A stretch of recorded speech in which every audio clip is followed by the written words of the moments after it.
Hello students, welcome to video lecture series on measurement and instrumentation or instrumentation control.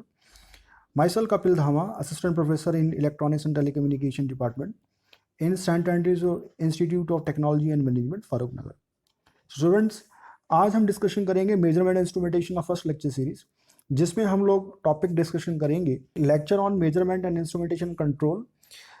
We discuss in this lecture the basic introduction to measurement and instrumentation, means कि क्या से instrumentation और measurement को हम define कर सकते हैं एक जनरलाइज टर्म्स में. इंजीनियरिंग बैकग्राउंड टर्म्स में हम जो डिफरेंट हम इंजीनियरिंग प्रॉब्लम्स देखते हैं, जो हम अननोन वेरिएबल्स, अननोन पैरामीटर्स या अननोन क्वांटिटीज़ जो हम ऑब्जर्व करते हैं डे टू डे लाइफ में, उसको हम कैसे डिफाइन करेंगे मेजरमेंट एंड इंस्ट्रूमेंटेशन की टर्म्स में, वो हम जहाँ डिफाइन करेंगे.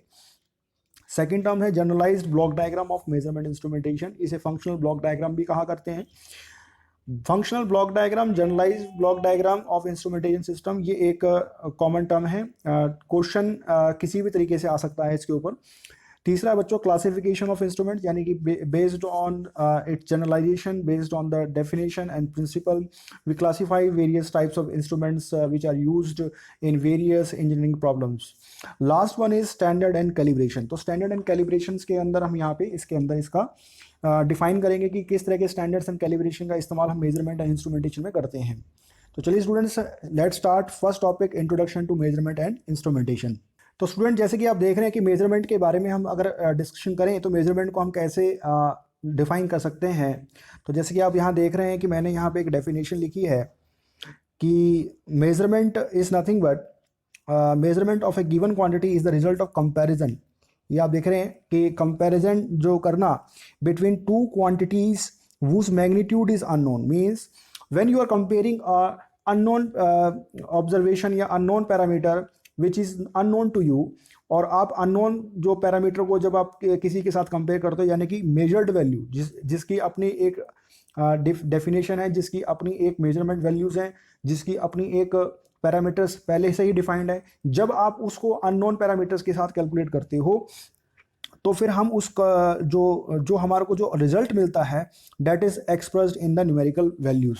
Means measurement of a given quantity is the result of comparison between the unknown parameter या unknown quantity with respect to the known quantity which has standardize values. तो I hope कि आपको ये समझ में आया वो डेफिनेशन.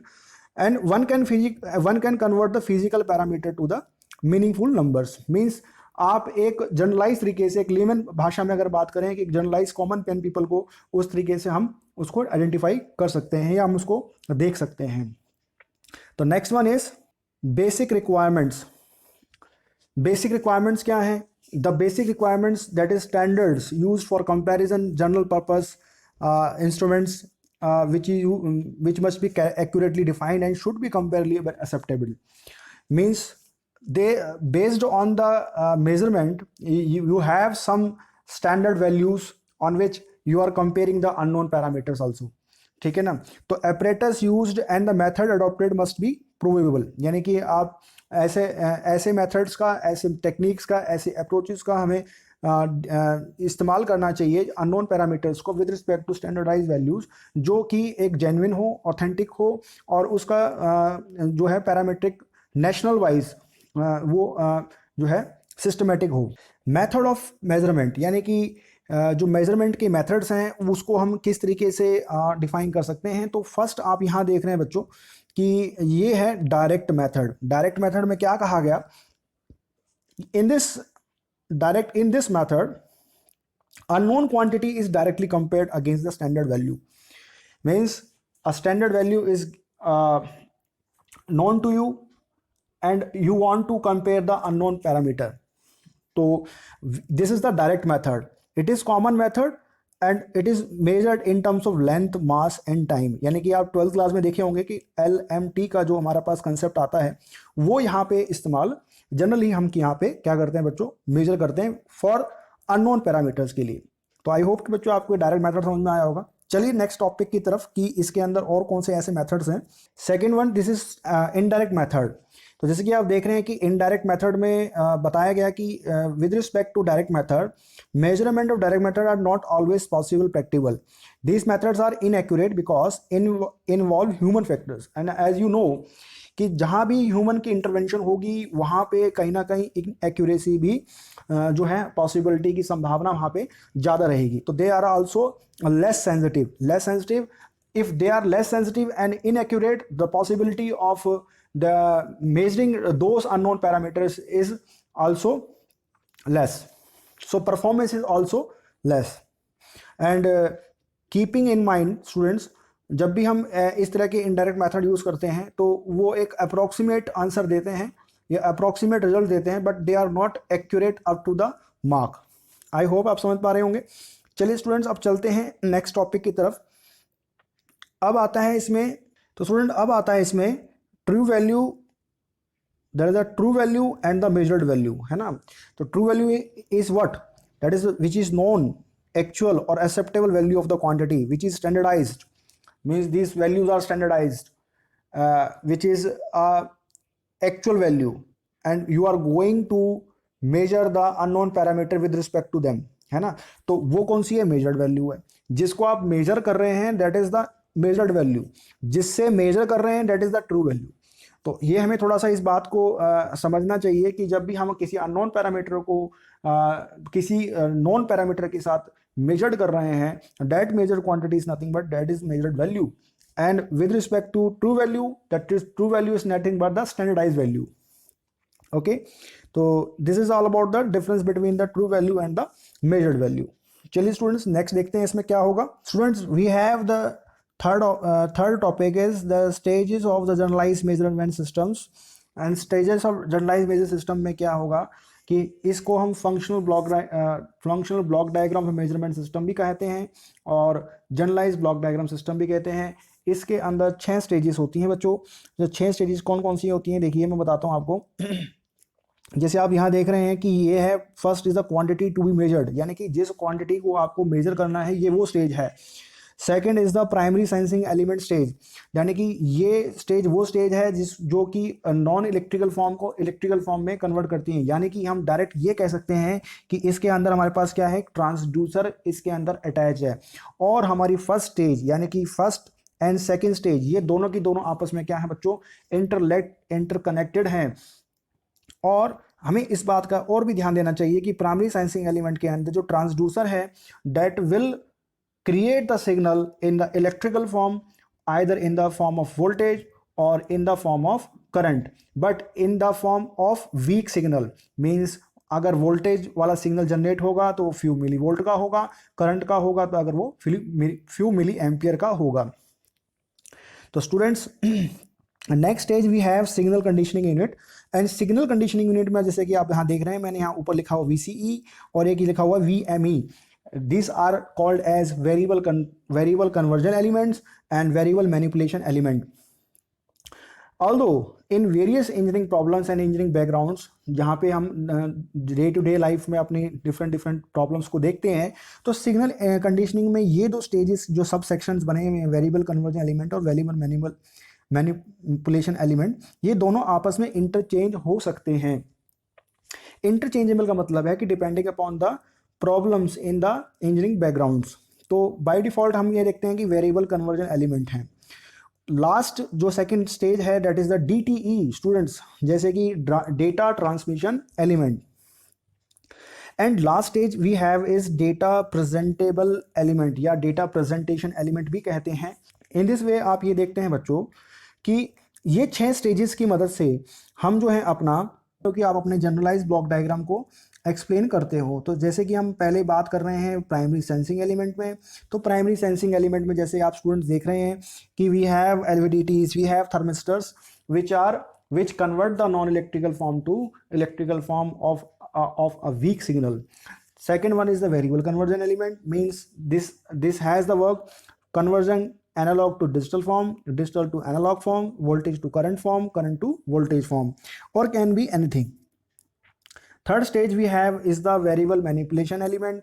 इसमें क्या होता है, जैसे कि आप देख रहे हैं कि ट्रांसड्यूसर हमारा जो होता है बच्चों, वो ट्रांसड्यूसर जो है बहुत वीक सिग्नल जनरेट करता है। तो उसको एक स्टैंडर्डाइज वैल्यू देने के लिए, उसको एक प्रॉपर फॉर्मेट में लाने के लिए सिग्नल कंडीशनिंग का यूनिट का जो काम है, वो काम क्या है कि उसको मॉड्यूलेशन प्रोवाइड करना, एटेन्यूएशन करना, एम्पलीफिकेशन करना। तो जब ये सारी प्रोसेसिंग उस सिग्नल कंडीशनिंग यूनिट पे उस वीक सिग्नल के लिए हो जाती है, तो वो सिग्नल कुछ इस तरीके का हो जाता है कि हम उसको ट्रांसमिट भी कर सकते हैं, उसको एनालिसिस भी कर सकते हैं और उसको हम आगे फ्यूचर पर्पस के स्टोर भी कर सकते हैं। तो जैसे कि आप देख रहे हैं कि मैंने लिखा हुआ है डेटा ट्रांसमिशन एलिमेंट। इसका मतलब होता है कि जैसे सपोज करो कि हमारा एक प्लांट है जो कि एक रिमोट लोकेशन पे है और एक हमारे ब्रांच है जहाँ पे ऑपरेशन एंड कंट्रोल इंजीनियर उस सभी चीज़ों को एनालिसिस कर रहा है। तो ट्रांसमिशन हमें करवाना पड़ेगा रिमोट सेक्शन से मेन ऑपरेशन कंट्रोल इंजीनियर के लिए थ्रू। तो वो किसके थ्रू होगा? Optical fibre cable, coaxial cable. तो ये जो वेरियस टाइप के मीडियाज हैं ये बड़ा इंपॉर्टेंट रोल प्ले करते हैं बच्चों एक एंड से दूसरे एंड में कम्युनिकेशन प्रोवाइड करने के लिए। The last stage we have the data presentation element. तो डेटा प्रेजेंटेशन में जैसे कि आप देख रहे हैं मैंने लिखा हुआ है रिकॉर्डर्स, प्लॉटर्स, डिस्प्ले, सीआरओ, है ना। अब सीआरओ में जैसे कि आप देख रहे हैं कि आप ये भी देखते हैं कि रिमोट से अगर मेन सेक्शन में बीच में अगर आ रहे हैं और अगर आपका कहीं सिग्नल ब्रेक हो रहा है या प्रीवियस सिग्नल को आप एनालिसिस करना चाहते हैं तो सीआरओ की मदद से आप देखते हैं कि सिग्नल में कितना चेंजेस या कितना वेरिएशन आ रहा है। डिस्प्ले की मदद से आप देखते हैं कि अपने डिस्प्ले में उस जो सिग्नल का जो बिहेवियर है, एस्पेक्ट है, वो आप उसमें चेक करते हो। प्लॉटर्स में आप उनके जितने भी पैरामीटर्स हैं उस सिग्नल के उनकी मदद से आप उनको प्लॉट करते हो। रिकॉर्डर्स यानी कि आप उसको फ्यूचर पर्पस के लिए अपने पास रख भी सकते हो ताकि आने वाले जितने भी और सिग्नल्स हैं या और अपनी वैल्यूज़ हैं उनको आप कंपेयर कर सकें। तो students this is all about the functional block diagram of measurement system which is very important in the university examinations।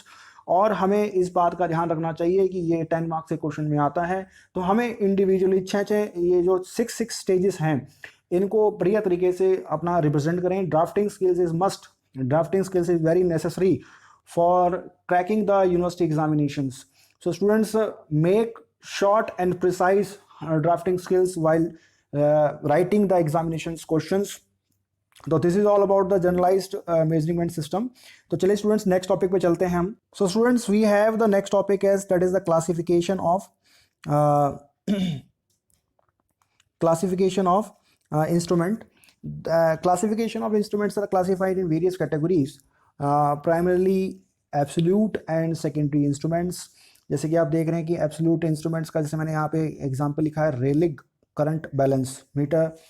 Secondary instruments हैं ammeter and secondary instruments are calibrated with the help of comparison with an absolute instruments, है ना, और another instruments example volt meter, glass thermometer. And analogue instruments में आप देख रहे हैं कि signal vary in continuous form, यानी कि जैसा एनालॉग फॉर्म में हम बात करें कि तो analogue instrument are those type of instruments which varies with respect to time in continuous fashion, यानी कि रैंडम नेचर का उनका जो है रिस्पॉन्स रहता है। यानी कि फ्यूल गॉज देख रहे हो आप, एमीटर्स देख रहे हो, वोल्ट मीटर देख रहे हो। वोल्ट मीटर एमीटर में आप देखते हैं कि जैसे आपकी स्केल उस एमीटर वोल्ट मीटर का जितना ज़्यादा बढ़ेगा उसकी रेजोल्यूशन बढ़ेगी, एक्यूरेसी बढ़ेगी, बट साथ ही साथ हम देखेंगे सिस्टम का जो बल्कीनेस वो बढ़ेगा। सिस्टम का बल्कीनेस बढ़ेगा तो सिस्टम कॉम्प्लेक्स भी होगा और कॉस्ट एक इंपॉर्टेंट रोल प्ले करेगा। तो as the advancement increases in the science and technology, तो हमारे जो अब एमीटर्स एंड वोल्ट मीटर्स और अदर इंस्ट्रूमेंट्स हैं वो डिजिटल की तरफ इंप्रूव कर रहे हैं। यानी कि वहाँ पे हमारे जो सिग्नल्स हैं वो दो क्लासिफाइड में जो है कैटेगराइज में होते हैं। यानी कि सिग्नल हमारा जो होता है बाइनरी की फॉर्म में होता है, लेवल 0 एंड लेवल 1। तो डिजिटल इंस्ट्रूमेंट्स जो कि सिग्नल वेरी करता है डिस्क्रीट स्टेप्स में, इसका एग्जाम्पल है timer on A score board. और भी इंस्ट्रूमेंट्स आप यहाँ जनरलाइज कर सकते हैं जैसे मैकेनिकल हैं, इलेक्ट्रिकल हैं, इलेक्ट्रॉनिक इंस्ट्रूमेंट्स है। CRO is also called an instrument way calibrating instrument and measuring instrument. और manual and automatic instruments, manual में आप देखते हैं कि आपको ह्यूमन का इंटरवेंशन रहता है। ऑटोमेटिक में क्या है कि आपका जो है कुछ देर के बाद वो खुद ही सेल्फ स्टार्ट होकर अपना जो है सिग्नल को जनरेट कर सकता है। तो in case of manual instrument services of an operator are require, यानी कि वहाँ पे कहीं ना कहीं कंट्रोल इंजीनियर की रिक्वायरमेंट जरूर रहेगी स्टूडेंट्स। और ऑटोमेटिक टाइप में क्या होता है कि ऑपरेटर की वहाँ पे लेस रिक्वायरमेंट रहती है। ऑल्दो मैं कह सकता हूँ कि आजकल इस तरह के इंस्ट्रूमेंट्स ऐसे हैं जो आर्टिफिशियली इंटेलिजेंस बेस्ड पर हैं, नॉलेज बेस्ड कंट्रोलर्स हैं। अपने जितने भी मैकेनिकल इंजीनियरिंग बैकग्राउंड्स हैं या इंडस्ट्रीज हैं जो हमारी आजकल हम देखते हैं। Next one is self contained and remote indicating instruments. अब ये कैसे हैं इंस्ट्रूमेंट्स? तो आप यहाँ देखेंगे in self content it has all it's different elements in one physical assembly, है ना। तो जैसे कि आप देख रहे हैं कि जितनी भी डिफरेंट असेंबलीज हैं वो एक फिजिकल असेंबली में एक साथ कंटेंट होती हैं। दूसरा है remote indicating instrument, sensing elements may be located at adequate long distances. जैसे कि मैंने अभी आपको डिस्कशन करा रिमोट लोकेशन वाला, तो ये वो इस तरह के इंस्ट्रूमेंट्स हैं जो रिमोटली आपका एक्सेस करते हैं सिग्नल्स को, सिग्नल को एक एंड से दूसरे एंड को लेने के लिए। Third, next one is self operated and power operated instruments. It does not require any outside power for its operation, यानी कि ये ऐसे इंस्ट्रूमेंट्स हैं जिनको खुद एक्सटर्नल पावर की जरूरत नहीं पड़ती है, खुद सेल्फ जनरेटेड हैं, यानी कि डायल इंडिकेटर इसका एग्जांपल है। और विच रिक्वायर आउटसाइड पावर, यानी कि ऐसे इंस्ट्रूमेंट जिनको रिक्वायर होती है आउटसाइड पावर की, तो उनको हम कहते हैं बच्चों पावर ऑपरेटेड इंस्ट्रूमेंट्स। एग्जांपल है इलेक्ट्रोमैकेनिकल इंस्ट्रूमेंट्स। और भी हमारे साथ इंस्ट्रूमेंट्स हैं जैसे कि आप देख रहे हैं बच्चों डिफ्लेक्शन नल टाइप इंस्ट्रूमेंट्स। तो डिफ्लेक्शन नल टाइप इंस्ट्रूमेंट्स भी हमारे पास हैं, जो डिफ्लेक्शन यानी कि इंडिकेटिंग टाइप ऑफ इंस्ट्रूमेंट्स को भी हम यहाँ कह सकते हैं। तो this is all about the discussion of instruments classified. ये भी बहुत यूनिवर्सिटी एग्जामिनेशन में short note point of view से आपसे कहता है कि क्वेश्चन कैसे बनेगा इसके ऊपर बच्चों, कि what you mean by instrument and how you classify the various kinds of instruments in your measuring instrument and also explain its applications। या इस तरीके से भी कह सकता है वो आपसे कि what do you mean by instrument, define various types of instruments in detail along with its example। तो आप एग्जाम्पल की मदद से कह लें या उसको हम क्लासिफिकेशन से कह लें या टाइप से कह लें, बात एक ही है। क्वेश्चन ए का फॉर्मेट एक रहता है, तो इस तरह का क्वेश्चन भी हमारे पास आता है, तो हमें इसको भी तैयार कर लेना चाहिए। और यूनिट 1 से अगर मैं बात करूं तो यूनिट 1 के अंदर हमारे पास 2 इंपॉर्टेंट क्वेश्चंस बनते हैं, जनरली 3 क्वेश्चन बनते हैं और रैंडमली वो हर एक सेमेस्टर में चेंज होते रहते हैं, जिसमें से 3 में से एक क्वेश्चन ऐसा है जो हर बार कहीं ना कहीं 20 नंबर में 10 नंबर में बड़े क्वेश्चन में वो आपसे पूछ देता है। That is the generalized block diagram of measurement instrumentation system, जिसके अभी हमने डिस्कशन किया। Second one is the classification of instruments and third one अभी हम डिस्कशन करेंगे स्टैंडर्ड एंड कैलिब्रेशन। तो वो शॉर्ट क्वेश्चंस बनते हैं उसके ऊपर। तो चलिए स्टूडेंट देखते हैं standard and calibration. So students we have the last topic of this lecture series that is the standard of measurement, यानी कि ऐसे स्टैंडर्ड्स ऑफ मेजरमेंट जिसके बारे में हम डिस्कशन कर रहे थे स्टार्टिंग में, जब हम डिफाइन कर रहे थे कि जब भी आप किसी अननोन पैरामीटर्स को किसी नॉन पैरामीटर्स के साथ में कंपेयर करते हैं तो यू हैव स्टैंडर्ड वैल्यूज। तो दो standards, standardisation parameters and calibrations, these are classified in 3 categories majorly. One is the primary, second is the secondary and working standard third. इसके अलावा एक और भी होता है जिसे हम इंटरनेशनल स्टैंडर्ड भी कहते हैं, जैसे कि आप international bureau of weight and mass, है ना। जैसे हम कहते हैं कि 1 किलोग्राम 1000 ग्राम के इक्वल है, 1 किलोमीटर जो है 1000 मीटर के इक्वल होता है। तो ये हमने क्या किया कि इंटरनेशनल ब्यूरो ऑफ स्टैंडर्ड्स जो हैं, जो वेट और मास, जो एक स्टैंडर्ड कैलिब्रेशंस की वैल्यूज़ को डिफाइन करते हैं थ्रू आउट द वर्ल्ड, जिस पे एक सभी जितनी भी कंट्रीज़ हैं वो एक MOU साइन करके इस चीज़ को मानती हैं कि ये जो वैल्यूज़ हैं ये यूनिफॉर्मली डिफाइंड हैं, कि ऐसा नहीं है कि कोई दूसरी कंट्री 1 किलोग्राम को 800 ग्राम मान रही है, वो 1 किलोग्राम को 1000 ग्राम ही मानेगी। इसी तरीके से हम ये कहते हैं कि इंटरनेशनल स्टैंडर्ड्स इन तीनों स्टैंडर्ड से सबसे ऊपर है। तो इंटरनेशनली हो गया ग्लोबली, जबकि प्राइमरी स्टैंडर्ड स्टूडेंट्स ये होता है नेशनल वाइज, यानी कि जैसे हमारी CSIR के लेबॉर्ट्रीज हैं, जो वेरियस जो गवर्नमेंट फंडेड लेबॉर्ट्रीज हैं जहाँ पर हमारा रिसर्च एंड डेवलपमेंट का काम होता रहता है, तो वहाँ पे जो जितने भी इंस्ट्रूमेंट्स पड़े हुए हैं वो डिफाइन होते हैं प्राइमरी स्टैंडर्ड्स के अंडर, यानी कि उनकी जो स्टैंडर्ड्स की वैल्यू है वो मान्य है प्राइमरी लेवल पर, यानी नेशनल लेवल पर, और टाइम टू टाइम वो सेकेंडरी स्टैंडर्ड्स को भी मेंटेन करते रहते हैं, रूटीनली उनको चेकअप करते रहते हैं। तो जैसे कि आप देख रहे हैं कि सेकंड पॉइंट यहाँ लिखा हुआ है स्टैंडर्ड सेकेंडरी स्टैंडर्ड, तो secondary standard is nothing but with respect to the industrial purpose. तो इंडस्ट्रीज में जितना भी रिसर्च एंड डेवलपमेंट पार्ट है, वहाँ पे जितने भी इंस्ट्रूमेंट्स पड़े हुए हैं उनको अपडेशन करना, उनका ट्रबल शूटिंग करना, उनको अपडेट करके रखना, ये काम किसका है? प्राइमरी स्टैंडर्ड्स का है, यानी नेशनल लेबोरेटरीज का काम है। और जैसे कि आप देख रहे हैं वर्किंग स्टैंडर्ड, तो these are general purpose, these are lower level, और we can say that in our institutions और in our college and universities, जहाँ पे हम लैब्स में अपने छोटे छोटे इंस्ट्रूमेंट्स देखते हैं फॉर डेमोन्स्ट्रेशन पर्पस, तो ये वो वाले स्टैंडर्ड्स इस वर्किंग स्टैंडर्ड्स के अंदर क्लासीफाई होते हैं। तो आई होप कि स्टूडेंट्स आपको ये short note standards and measurement का समझ में आया होगा। ये बहुत इंपॉर्टेंट है और ये आता भी है शॉर्ट नोट के ऊपर। तो इसी लेक्चर में मैंने 4 टॉपिक कवर करे हैं। मेजरली मैंने इसमें टॉपिक डिस्कस किया है कि मेजरमेंट की classification, definition, generalisation, block diagram of measurement instrumentation system, classification of measurement system, और last one is standard of measurement. तो आई होप कि स्टूडेंट्स आपको समझ में आया होगा। नेक्स्ट लेक्चर में हम करेंगे static and dynamic characteristic of measurement system. तो तब तक के लिए थैंक यू, गुड बाय।